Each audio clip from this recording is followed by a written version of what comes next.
दीपक जी जबलपुर से। ये दरिवंश।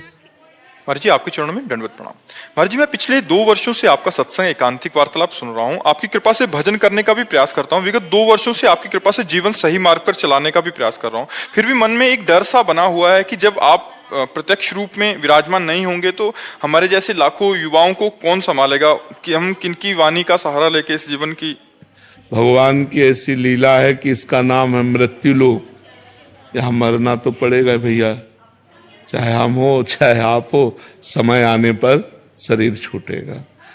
तो हमें लगता है कि संतों की वाणी हमारा सहयोग करती है।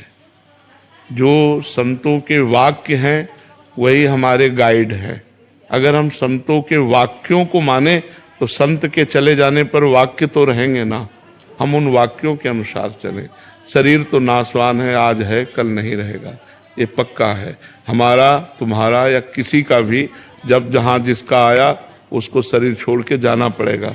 लेकिन उनके वाक्य, उनके आदर्श, उनके सिद्धांत हमारे जीवन में पूरे जीवन साथ रह सकते हैं। तो हमें लगता है, हमें जैसे हम बचपन से भगवान के मार्ग में चले ना, तो हमारा थोड़ा तार्किक दिमाग था, इसलिए कह रहा हूं कि पहले, अब तो श्रद्धा से संपन्न हो गया क्योंकि प्रिया प्रीतम की उपासना।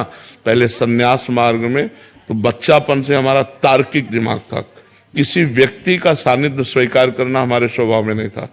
दूर से उसका परीक्षण करना, अगर लग रहा है कि हमें है तो फिर तो हम आदर्श किसको माने, तो पूज्यपाद उड़िया बाबा की वाणी, उसको हम जीवन भर अपने पास रखा है। आज भी हमारे पास विराजमान है, जीवन भर पास रखा है। संत को ऐसा चलना चाहिए, ऐसे चलना चाहिए। बाबा ने जो जो उपदेश किए बस उन्हीं का, बाबा के चरणों का आश्रय लेकर के, उन्हीं को गुरु मान करके, उन्हीं के बात मानकर आज भी उन्हीं के वचनों के अनुसार चलने की चेष्टा कर रहे हैं। तो संत वाणी हमें कभी अनुभव में नहीं आया कि उड़िया बाबा नहीं है, क्योंकि उनकी बात बाबा ने ये कहा, बाबा ने ये कहा, ऐसा करना चाहिए, ऐसी परिस्थिति में ऐसा करना। पूरा इतना मोटा ग्रंथ है, बाबा के उपदेश ही उसमें है। साधक के लिए, ज्ञानी के लिए, भक्त के लिए, स्त्री के लिए, पुरुष के लिए, बच्चा के लिए, सबके लिए उपदेश है। तो वही जीवन भर आदर्श माना। तो हमें लगता है अगर हम संतों की वाणी को अपना मित्र बना लें तो वियोग का दुख नहीं अनुभव होगा। अगर हम शरीर को अपना मित्र मानेंगे तो ये मरण धर्मा है, इसका नाश होगा, आज नहीं तो कल जरूर नाश होगा। ये नाशवान का नाश होगा, मुझ अविनाशी का कभी नाश नहीं होना। तो अविनाशी की वाणी को मानो तो अविनाशी पद में आ जाओगे। विनाशी शरीर तो इससे प्यार न करो, ये नाशवान शरीर है, इसकी महिमा बिल्कुल कुछ नहीं है। पानी का बुलबुला अभी दिखाई दे रहा है, 1 मिनट में फूट गया। कहो बोलते बोलते रा बोल पाए, धा न बोल पावे, ऐसा सिस्टम है कि हम राधा उच्चारण करना चाहते, राई बोल पाए, धा तक पहुंच ही नहीं पाए, चले गए।